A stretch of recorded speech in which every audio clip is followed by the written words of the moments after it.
Today I'll be performing a monologue based on the short story My Brother's Buccular Chicken by Alejandro R. Roses. So this story is set in a rural uh, post-war in the Philippines and reflects the blend of traditional beliefs and logic that shape in our everyday life.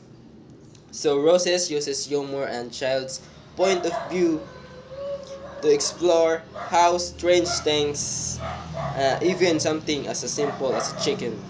So I'll be performing as the older brother telling the story.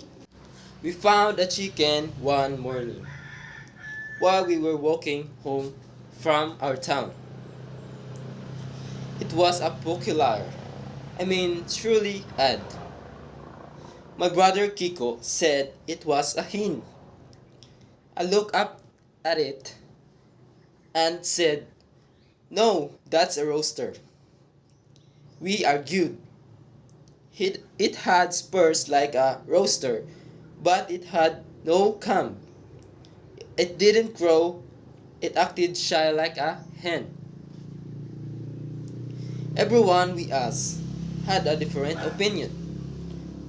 Tatay said, "Rooster," and Nanay said, "Hen."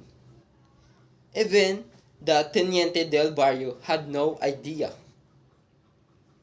Kiko believed that I could lay eggs and still win a cockfight. He believed anything. Me, I just wanted an answer. The chicken, it confused grown-ups, embarrassed cockfighters, and made my brother feel like a genius. And to this day, I still don't know. Was it a hen or a rooster?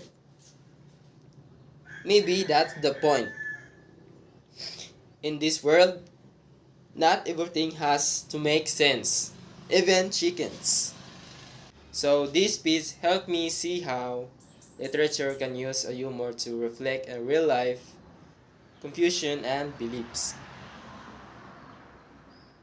My brother's popular chicken shows how Filipino rural